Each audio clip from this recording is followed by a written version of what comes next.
While we don't know what inning he's going to pitch, we do know that the New York Mets just spent big to add Devin Williams to the back of their bullpen.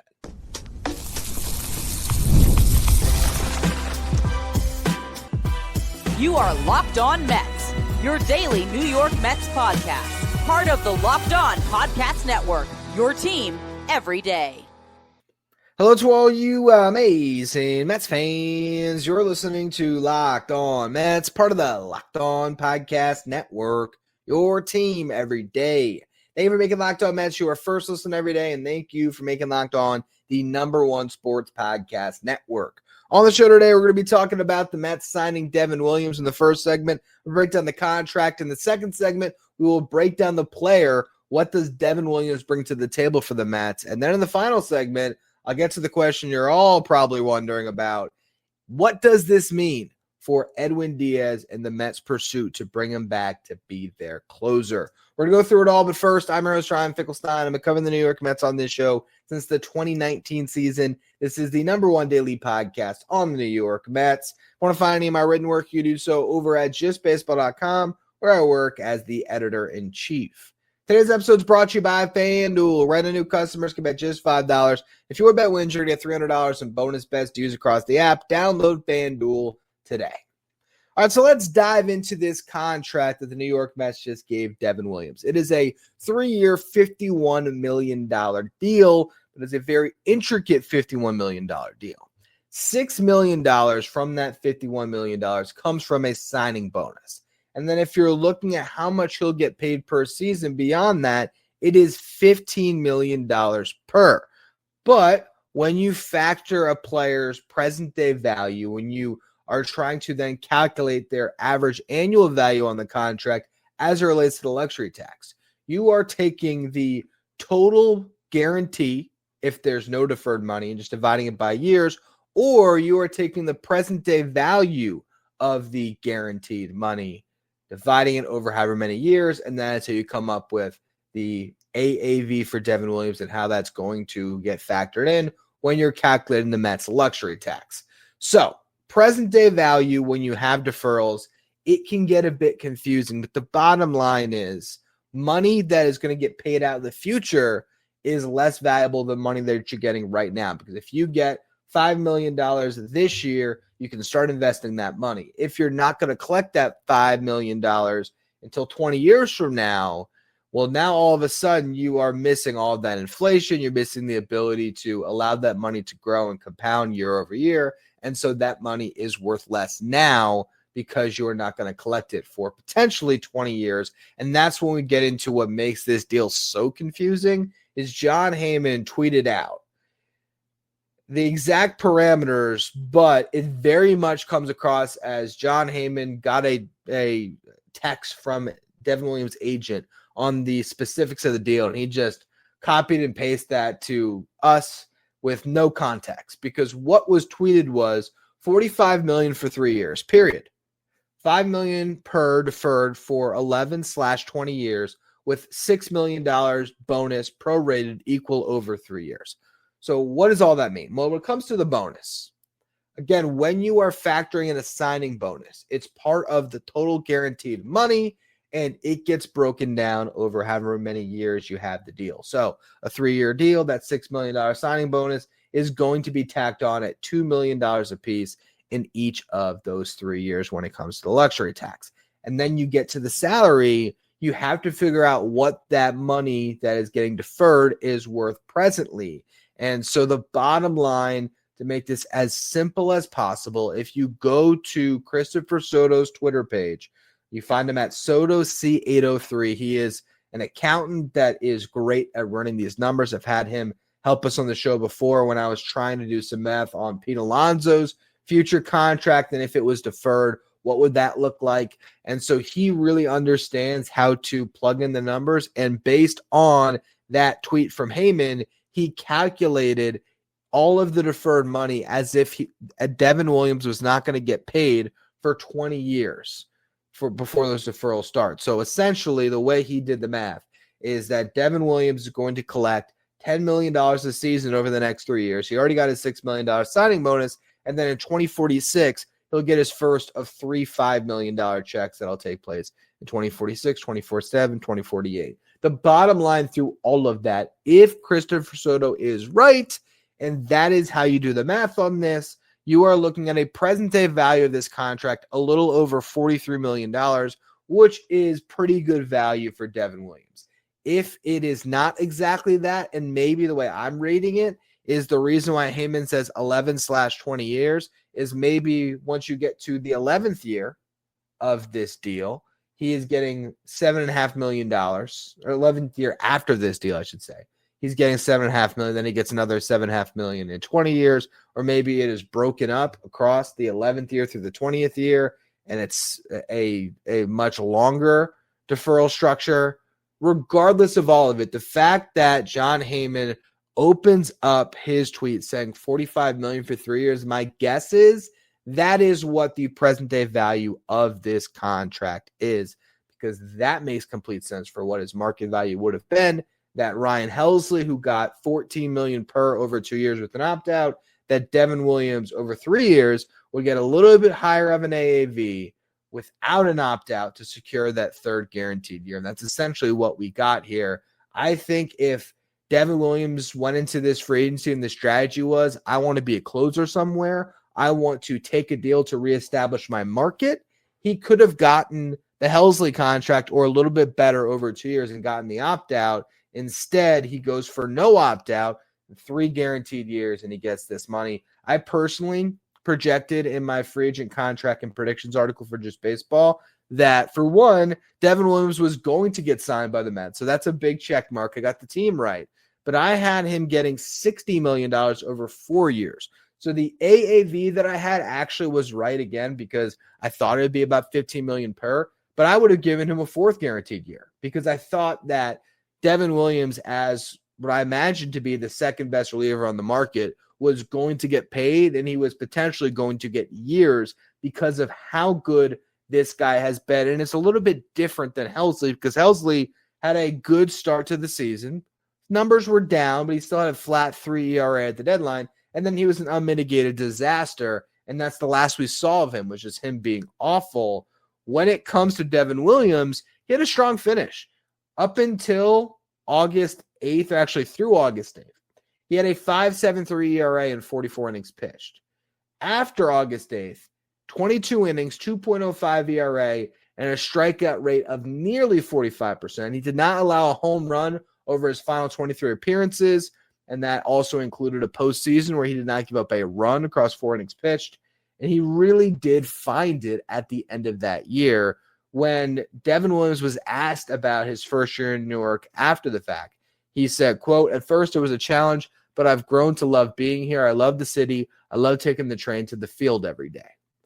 As much as there are Mets fans who are saying, I can't believe they just gave Devin Williams this much money when he's coming off a down season.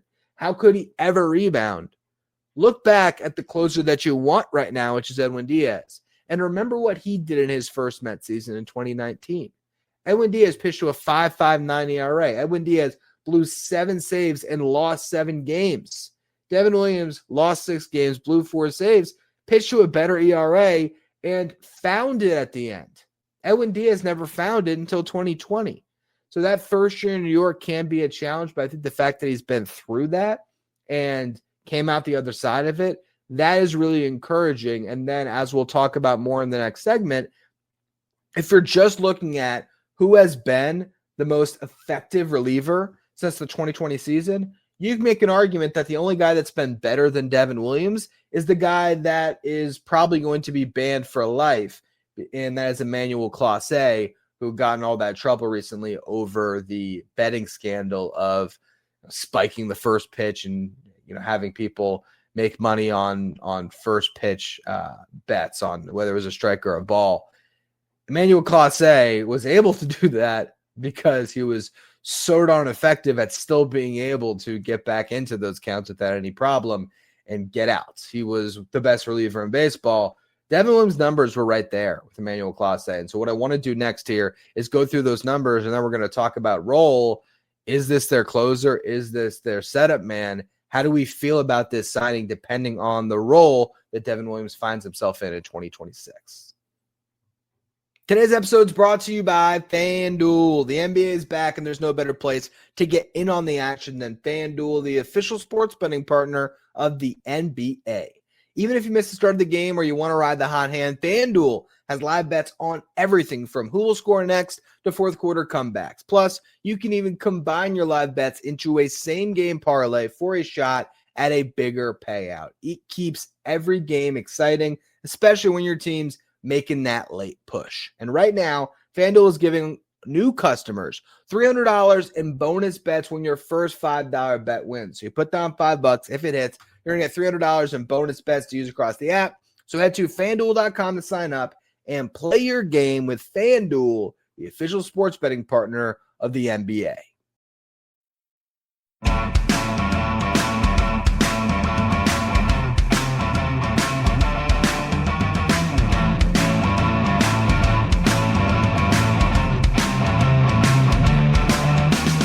Watching on YouTube, do me a favor and hit that subscribe button to help us get closer to our next goal of 16,000 subscribers. And thank you again for helping us get to that previous goal of 15,000 subscribers by Thanksgiving. Let's talk about Devin Williams and what he has done since his first full big league season. And that first full big league season is really more 2021, but we're actually going to count 2020 in the mix as well, because that was after a rookie year where Devin Williams pitched, see how many games it was. It was not many for Devin Williams in his technical rookie year of 2019. He pitched in 13 games, 13 2/3, had a 3.95 ERA. Next year comes out in 2020, COVID-shortened year, and across 22 games, he pitched 27 innings and had a 0.33 ERA. 2021, it was 54 innings pitched to a 2.50 ERA. 2022, 60 2/3 innings pitched to a 1.93 ERA, took over as the closer in the second half after the Brewers traded Josh Hader.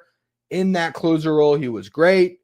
In 2023, he pitched to a 1.53 ERA and saved 36 games in nearly 60 innings pitched. 2024 dealt with an injury, but still pitched to a 1.25 ERA in 20 2/3. And then we get to this past season where, again, his ERA was 4.79, but the underlying stuff would suggest that he was much better than that. Devin Williams, if you compare his 2020 through 2025 seasons to Edwin Diaz, these guys are almost the same guy. You have Diaz, who had a 2.36 ERA across this window. For Devin Williams, his ERA was 2.38. They have an identical 9.0 FWAR, which is wins above replacement. They both have strikeout rates over 14 and walk rates well under 1. These are elite relievers. And now if you remove 2025 from the equation, because Williams did not pitch as well, across that 5-year period starting in 2020 through 2024, Devin Williams pitched to a 1.70 ERA across 228 innings pitched. Only Emmanuel Clase was better. That's it across that window. And the thing about Devin Williams is he does not rely on 98 miles per hour to get the job done. It's actually 84 miles per hour, because we're talking about one of the best changeups in all of baseball, the air bender. That is the bread and butter for Devin Williams. And that 84 mile per hour changeup allows his fastball on 94 to play up, because you still have 10 miles per hour of separation between those two pitches. And also, he gets great extension. Devin Williams is 6'2", but his extension is 7'5". So he gets down the mound really well. His changeup is nearly impossible to hit unless you're Pete Alonso. So hopefully the Mets bring back Pete. And the fastball plays up because of how good that changeup is, even in the relative down year. He was in the 97th percentile in chase rate, 97th percentile in strikeout rate, and the 99th percentile in whiff rate. His expected ERA was 3.09. The bottom line is all the stuff under the hood would tell us that Devin Williams is still an elite reliever regardless of the role. But the role is interesting because with the Yankees as a closer, he wasn't great. As the setup man, he was unbelievable. As the Brewers setup man, he was unbelievable. Now, he was really good as their closer as well. But what's interesting here is I don't think that this contract is tied to role whatsoever. All the reports where the New York Mets are still in on Edwin Diaz. What this does is it gives the Mets a high-end fallback option if they can't sign Edwin Diaz. We'll talk about that more in the next segment, but it also gives them an unbelievable partner for Edwin Diaz if Diaz comes back. And this really was a situation where the Mets were selling a guy that clearly wanted to be part of their team. I think if the situation was different again and he wanted to reestablish his market, he would have signed with a different team to be the closer, to have the opt-out, to be able to be a free agent next year. This is Devin Williams saying, I don't care about opt-outs. I want to get the most guaranteed money that I can. I want to go to a winner. And he is excited about staying in New York and being part of this organization and being reunited with David Stearns and Eduardo Brizuela, who is the assistant GM for the Mets, who also was with David Stearns back in Milwaukee. I think that relationship that they had with Devin Williams ultimately allows them to get this deal done. And again, while there's still the elephant in the room that is Edwin Diaz and how that would take this probably good signing and make it great, I look at what he has done across his career, how good he has been, and the upside that is present. And then you look at the value of the contract. Yes, it's 3 guaranteed years. Yes, it's $51 million. At the same time, to get a guy that can be this good at the back end of your bullpen, and for the next couple of years, if the amount of money you're actually paying him in salary is $10 million per because you gave him the $6 million bonus and there's $15 million coming his way in 20 years maybe, this guy is getting paid to be a setup man. He's not necessarily getting closer money when Raisel Iglesias got $16 million and Ryan Helsley got $14 million per off of a down year. And I bet you Robert Suarez is going to get closer to that $16 million price tag rather than the 14. And who knows what Edwin Diaz is going to get, where it could be $20 million. Now, there's a world where while the Mets are saying publicly right now, yeah, we still want Edwin Diaz, we're still in on Edwin, that maybe they are looking at this market, they are hearing what Diaz's ask is, and they're saying, why do we got to do that? Because guess what? Devin Williams can be our closer, and we could take what Edwin Diaz wants, if it's $21 million per season, and break that $21 million 3 separate ways and add 3 relievers to our bullpen to set up Devin Williams. So that is where this thing gets interesting, because if this contract means Edwin Diaz is gone, Mets fans are not going to be nearly as happy.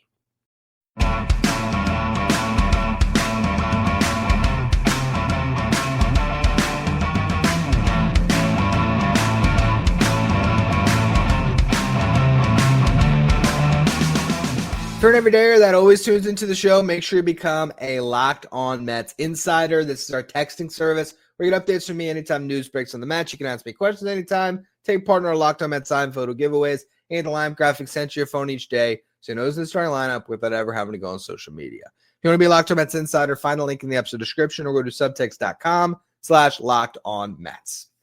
Now, the New York Mets are still reportedly interested in signing Edwin Diaz. And there was also a report a couple weeks back that they were mulling the opportunity to pair Devin Williams with Edwin Diaz. So I still think that is on the table. I would not look at this and say the Mets are done on Edwin Diaz. But I think what this signing does is it gives the Mets more leverage in a lot of different ways. For one, this gives them the leverage to be able to say, look, we're not going to meet that asking price. We're not going to go to 5 years. And if you are requiring those 5 years and somebody else is giving them to you, well, unfortunately, we're just going to have to move on because we got our closer and waiting. And I think Edwin Diaz and his camp is going to have to think a lot longer and harder about how much they want to really play these games of negotiating, because the Mets at any point can just walk away and say, hey, you know what, we're gonna spread our money across the setup market and get a bunch of other guys. We have someone in Devin Williams that could be just as effective as Edwin Diaz over the next 3 years. And I don't even think that part of the equation is that crazy to say that Devin Williams might be a better pitcher for the next 3 seasons than Edwin Diaz. I still, of course, think Edwin Diaz is the better arm and should be the Mets closer next season. But if the ask is astronomical, if it really is $100 million again over 5 years, and you just signed a guy for a present day value of $45 million for 3 years. That gives you so much more to spend, not only this year, but in years to come. So this is interesting in a lot of ways. Edwin Diaz has a tough decision on his hands, and you just have to see how the market develops here. If the Dodgers or the Blue Jays, the two teams that have been linked to Edwin Diaz, most seriously up to this point, if one of them is going to meet a 5-year asking price. And if they are, I think he's gone. And while I would hate it, I don't think now that your offseason is doomed if you don't get Edwin Diaz. That's why this signing was so important. It's something I talked about, I think last week or over the weekend, whatever it was. I mentioned once Ryan Helsley signed that some of the alternatives were dropping off the board. Not the Mets were ever going to sign Helsley, but all of a sudden, if Devin Williams and Robert Suarez sign and you're still waiting on Diaz, and then Diaz takes the Dodgers offer, well, now you're left, high and dry and struggling to fill that spot. Now you're looking at Kyle Finnegan and Emilio Pagan, and not a lot of great options to fill the massive void left by Edwin Diaz. Devin Williams could fill that void, and then you'd have to do a lot of work to build a bullpen around him where you can stomach the loss of Edwin Diaz, but you have a way to go through this offseason where you can still come out with what you need to win in 2026. If you didn't sign Devin Williams and you don't sign Edwin Diaz, you were kind of screwed. So this was a big move to just lock in an option for the 9th inning, but also to set yourself up for a bigger offseason. And I think Devin Williams would probably welcome a chance to have the setup man role next to Edwin Diaz and have a great bullpen because he's trying to win. And he doesn't have an opt-out to incentivize him to need the closer role. He's happy with what he's making over the next 3 years, and he's happy whatever role he's going to pitch in. So if you can bring in Edwin Diaz again and have those two guys, to me, that is as valuable as if the Mets had signed Framber Valdez or Dylan Cease. That is spending probably probably $35 million a year over the next 3 years, ideally, for those two guys. And you know what? That is worth it. If the two of Devin Williams and Edwin Diaz pitch at their best, that's the best 1-2 punch in baseball at the back end of a bullpen.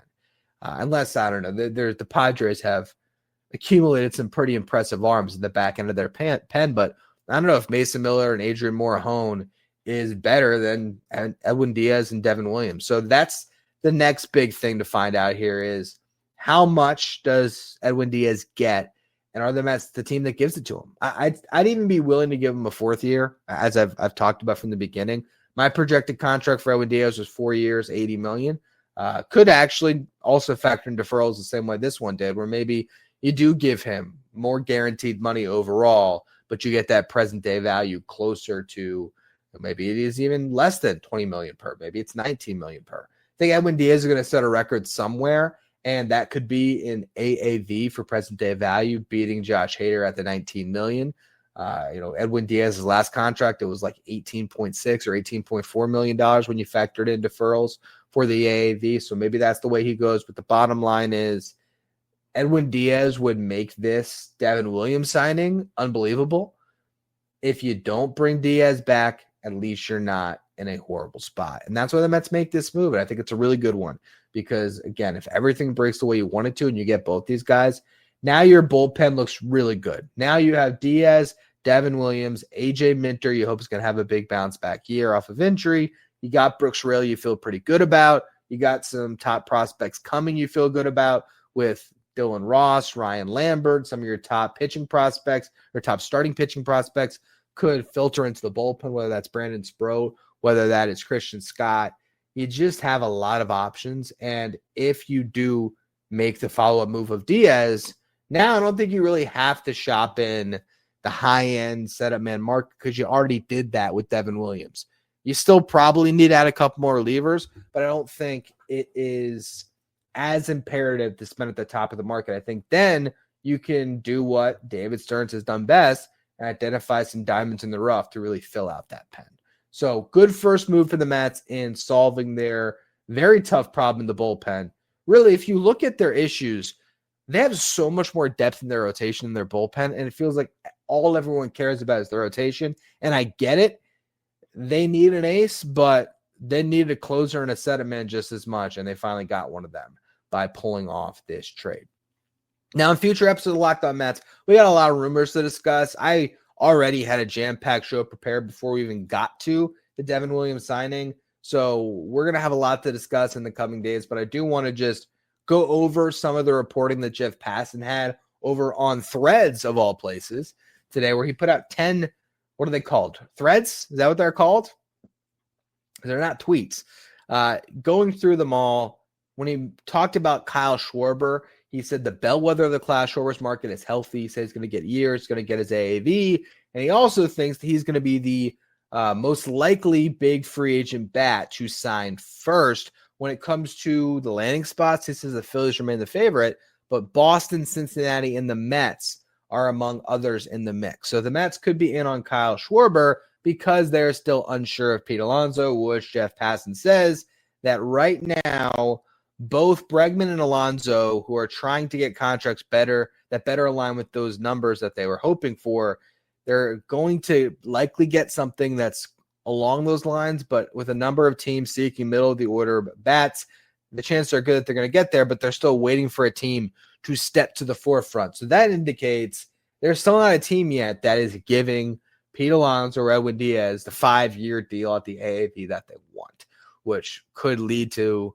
again, another situation where the Mets are playing a game of chicken with Pete Alonso on how much they're willing to spend when the market is not materializing for him. At the same time, if you're going to sign Kyle Schwarber, then you're out on Pete Alonso. So you better be sure before you sign Schwarber that you would not rather bring back Pete. And personally, on that note, I'd rather have Pete Alonso just because I'm nervous that the Mets signing Schwarber ends up with Pete Alonso in a Phillies uniform, and that is a disaster scenario. But I also just think Pete Alonso at least gives you a glove at some position at first base compared to Schwarber, where you're just locking yourself into a DH, and you're kind of erasing the flexibility that you just provided yourself with when you traded Brandon Nimmo. Along a similar line, the Mets have been linked to Kyle Tucker by Jeff Passan. They are one of the landing spots along with the Blue Jays, the Phillies, and the Yankees, but that market seems to be slower to develop. Cody Bellinger might be tough for the Yankees to bring him back now that they have Trent Grisham, and that opens the door for the Dodgers, the Phillies, and the Mets, among other teams, according to Passan, to pursue the versatile Bellinger. So the Mets are still in there.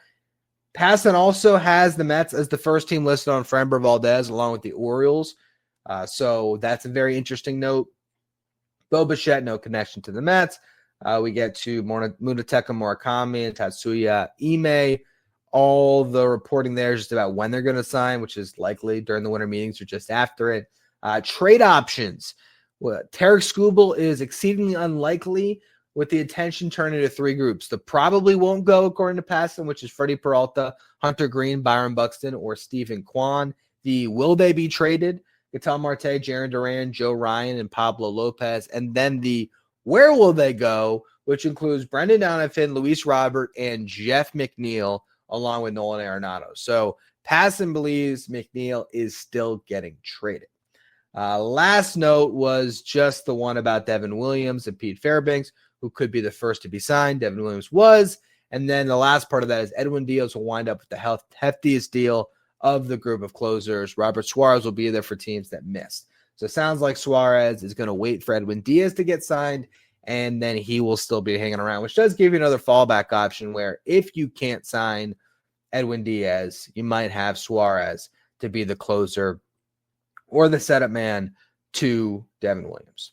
So that's where we're at on all the rumors. The other one was just that was from Ken Rosenthal that Jake Myers was on the trade block, and the Mets are a team that could be in. We might spend more time on that this week, but I will say Jake Myers is coming off a career year where he actually hit, it was like close to 300. Jake Myers hit 292, and he's an elite defensive center fielder. Problem is, for his career, it's a 243 hitter. The year before last, he had a 219 average. It was not a very good player. I like Jake Myers as a center fielder, but I don't know. It just doesn't move the needle for me too much. So that was the last little piece of Mets rumors for today. And again, barring some more news, tomorrow's show, we will dive deeper into some of those rumors, maybe kind of engaged on the Kyle Schwarber versus Pete Alonso conversation. So a lot of fun stuff that could be ahead throughout the rest of this upcoming week here. Also, remember, winter meetings are going to start over the weekend. People are going to start showing up to Orlando, and then Monday through Wednesday, we could see plenty of transactions around Major League Baseball. And that's going to be all for this edition of Locked On Mets. Thank you for tuning in. Make sure you follow, rate, and review wherever you get your podcast. Subscribe if you're watching on YouTube. And thank you for making Locked On Mets your first listen or your first watch every day. Now for your second watch, check out Locked On MLB to stay up to date on all the latest in the world of Major League Baseball. You find Locked On MLB on YouTube or wherever you get your podcasts.